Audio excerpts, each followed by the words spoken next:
So ladies, gentlemen of the DC Universe, we've got a bit of a news roundup today. One of the stories we're getting into right away is surrounding something super interesting, something I think a lot of us didn't really expect, and this is a DCU casting for a very powerful DCU character who is appearing in one of the upcoming DCU projects. One of the first ones. This also pertains to some somewhat leaks with regards to DC, some stuff that's most certainly not meant to be out there. Other updates in other news with regards to delays, friggin' delays, and we're going to talk about the Penguin there, and also we need to talk about Superman and Lois Season 4 with regards to that season being the final season. And we're also going to sprinkle a little bit of an update with regards to the actors' strike, but let's dive into the very first story today, and again, this is so intriguing to me. So fans out there have found a new casting for a very powerful character coming to the DCU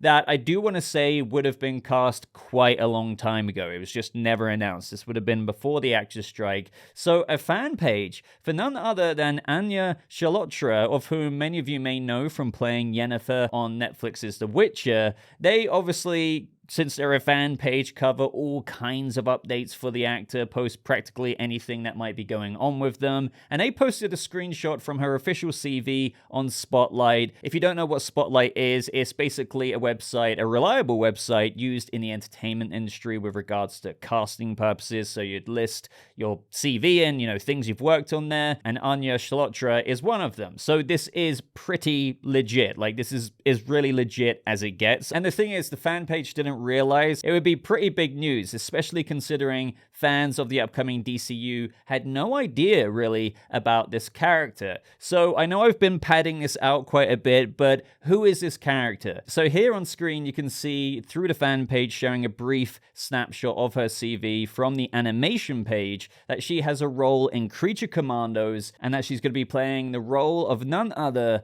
than the powerful magic and sorcerer goddess, if you will, Circe. And the thing is about Anya Chalotra is that I'm pretty sure she was a big fan casting for a lot of DC fans out there to play Zatanna. So, I mean, I guess she's still going to be a magic user in one way or another, just in case one of you comments saying, oh, I really wanted her to be Zatanna. But right away, my reaction to this is that this is pretty huge. I know some people out there might not treat Creature Commandos as important as a live action project, but I think everyone should. I mean, I personally am really excited for it, but don't forget that these characters will likely be appearing in live action at some point in the DCU. This is canon to the DCU. James Gunn has said that animated characters will be appearing in live action, and live action characters, even like David Corenswet Superman, would be doing voices, in this example, for animated versions of themselves. So it works both ways. And another example is that James Gunn has also said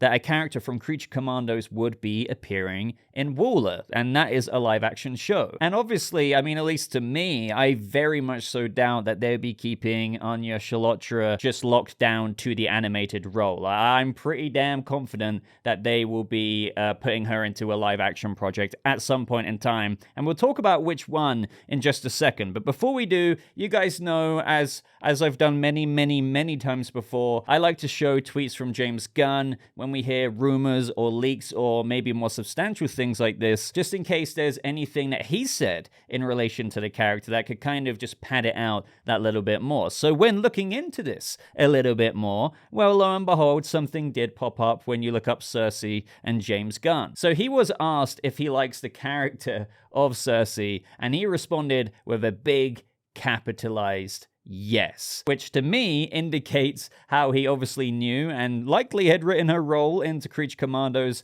and at the time, none of us were the wiser. It's just, sometimes, and you may have experienced this before in the past as well, things do get out through things like this, like CVs or something else we'll be talking about a little bit later, like artwork being listed on a website, advertising a portfolio, and then that leads to story things and whatnot getting out there. It's usually probably the most legitimate form of the way leaks get out there rather than that of a source just saying and claiming something. So before we dive into this even deeper and how Circe can even branch out into the DCU, how she could be involved in Creature Commandos, what other projects she could be involved in live action form rather than just animated, but some of you may be wondering who Circe is. So very briefly, she is first and foremost a villain for Wonder Woman, basically one of her rogues gallery, if you will. Now she is a very, very, very, very, very powerful magic user and is also known as a witch. And yes, she is obviously based on the mythological Greek goddess Circe.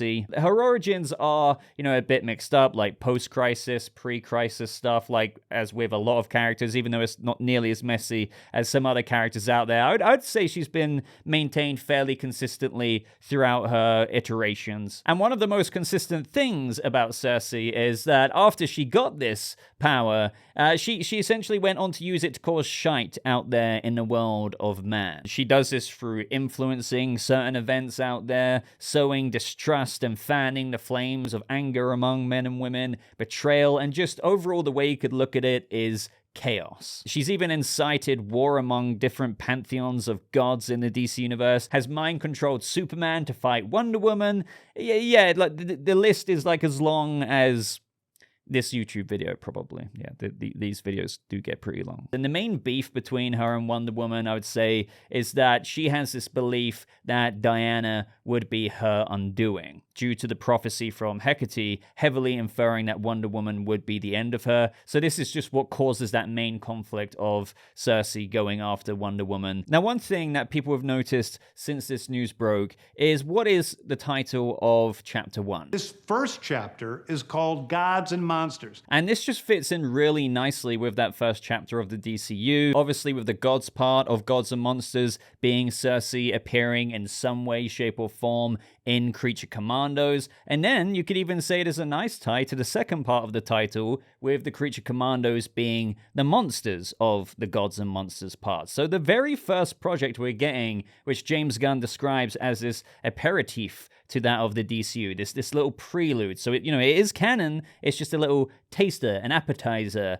is very much so Gods and Monsters now. And as for Anya Chalotra, in my mind, say what you will about the Netflix series and the writing, but to me, her performance has always been a huge standout in that show for me. She, as Yennefer of Vengerberg, her performance has been great. So honestly, I'm absolutely buzzing about her being a part of the DCU and being cast in this role as Circe and what this can mean from here on out. But I have to admit, while looking into this further, it is a bit odd to see one of Wonder Woman's Rogues Gallery members, none other than Circe, being in Creature Commandos. I mean, what is that about? How does she fit into that story? Especially, to be honest, when you look at Circe, she can be a villain in a multitude of DCU projects. I mean, we know, even though this hasn't been announced just yet, that James Gunn is very much so working on getting an animated Wonder Woman series off of the ground. And given Circe's history with Diana, that could be a really interesting fit, but we just don't really know enough about that Wonder Woman project yet. There is, of course, another project that makes a boatload more sense to me, and that is so far the only prequel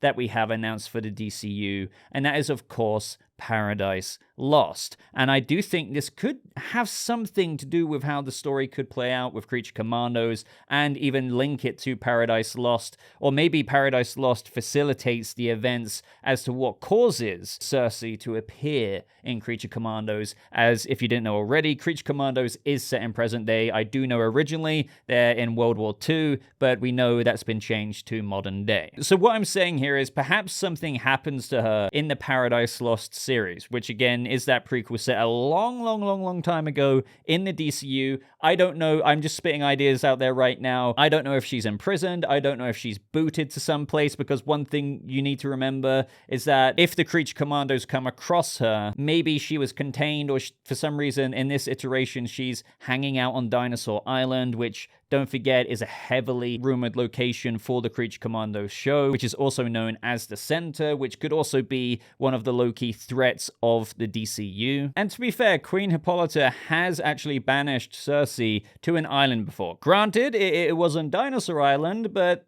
again, adaptations don't copy and paste, so all I'm saying is maybe the Creature Commandos come across her on Dinosaur Island, and this awakens her, or I don't know, activates her, hence the whole gods and monsters part of it, Circe being the first gods part of that we encounter in the DCU. I really don't know though, like, because I don't want to ramble about this for too much longer, because who knows how she could fit in. I am definitely leaning towards the whole center threat, or at least, you know, Creature Commandos containing Dinosaur Island being true. So if most of it's going to be set literally on Dinosaur Island, I guess the next leap in logic would be that somehow Circe is on Dinosaur Island. I don't know, though. If you have any ideas to contribute to that, let me know. But that could be pretty crazy if they somehow stumble across her. Also, at the same time, I wouldn't expect her to be the main villain of the Creature Commandos series. One thing to consider as well with Anya Chalotra, I believe she's 27 years old, so it just kind of occurred to me that maybe they could be looking for a similar age range for Wonder Woman, but I don't think this hugely matters. A lot of us like to obsess over the ages and, you know, oh, you know, if she's 27 in a 10-year plan and going on to 37, that could work with James Gunn's plans there, but it doesn't really matter, because if you correlate that with like other castings, look at Guy Gardner, that played by Nathan Fillion, a much older casting to what you would typically imagine for Guy Gardner in the DCU. But I just thought I'd chuck that out there, since she is one of Wonder Woman's villains, that you could maybe imagine a Wonder Woman mirroring the Anya Chalotra casting. But in other news related to Creature Commandos, and shout out to DCU Updates on Twitter for noticing this, what we have here is a presentation from Bobby Pills, which is an animation studio who is animating Creature Commandos. And what they've done here is they've revealed some information about the episodes. The thing is, though, if you go to the presentation video on YouTube, it's been taken down and blocked due to copyright. Now, I'm not sure what was copyrighted about this, because the details, for example, were the amount of episodes matching the leaks being 7 episodes in total, each one being around 22 minutes long. Maybe in the video they showed some artwork, but yeah, like, this is another example of somewhat of a legit leak getting out there in such a way that, you know, isn't a source saying it, but it gets out there nonetheless through somewhat of the professional side putting things out there that maybe they're not supposed to, and they get a slap on the wrist for. So the concerning thing, though, here for me, and I say concerning, but that's more of a selfish perspective for me, is that he also said, the person presenting it, that it was slated for a 2025 release date, which would be kind of odd given that James Gunn and Frank Grillo, who's playing Rick Flag Sr., has said that no delays, 2024 is the release date for Creature Commandos, so this might be a bit of a mix-up, but it really might not be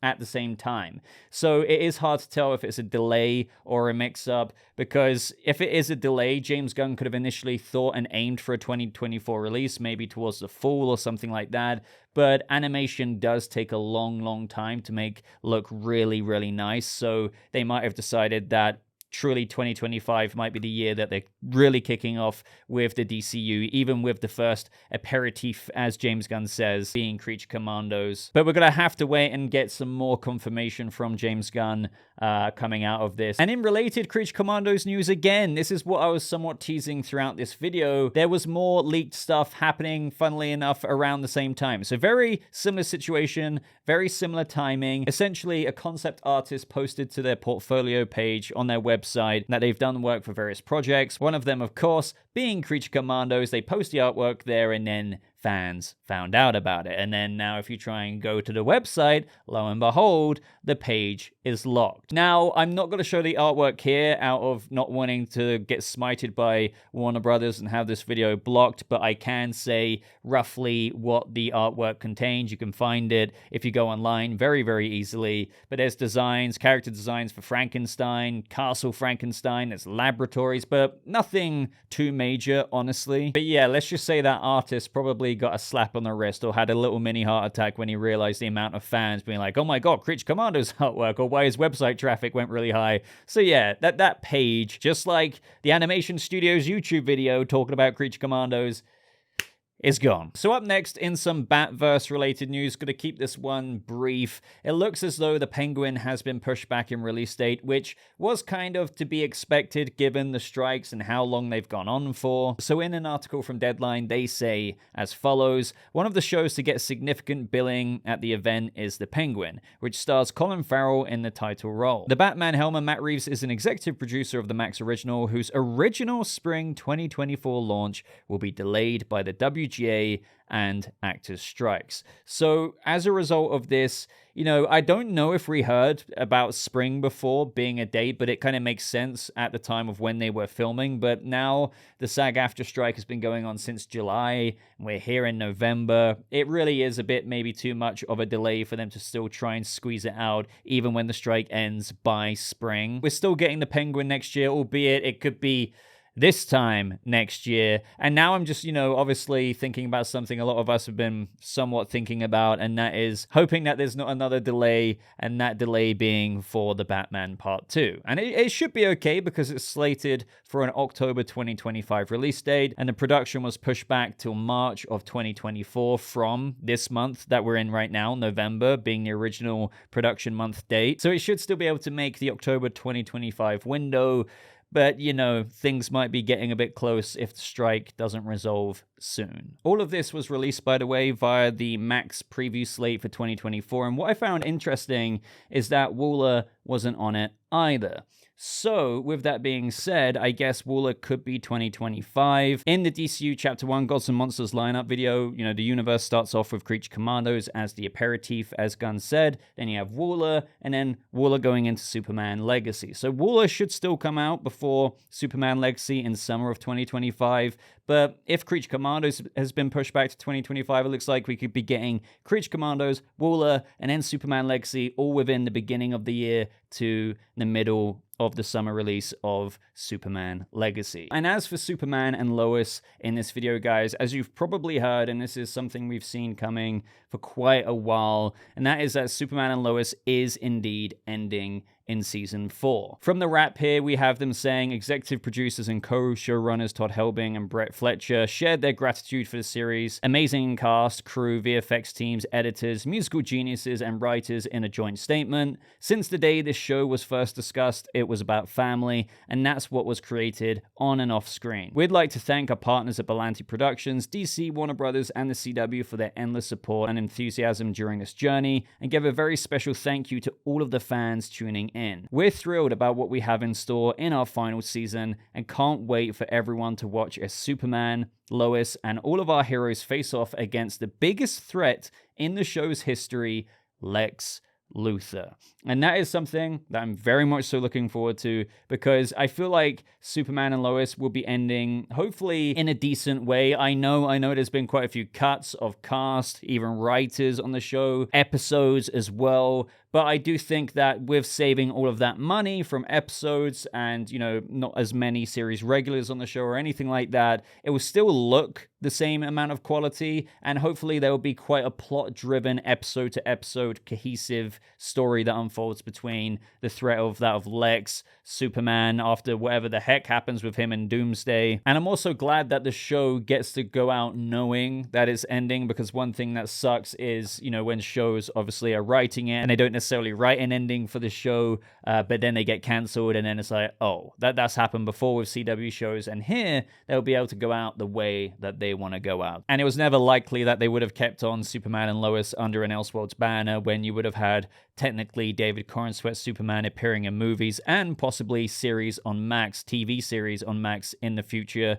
So it's that kind of vibe. It just felt like it was in the cards. So, it's going to be very bittersweet to see Superman and Lois next season, but let me know what you think of that, guys. And lastly, before I basically end this video, is that this weekend is pretty important for the SAG AFTRA strike negotiations going on with the AMPTP. So there's not a massive update as of when I'm making this video, and it's going to be pretty interesting if there is an update by the time you're watching this.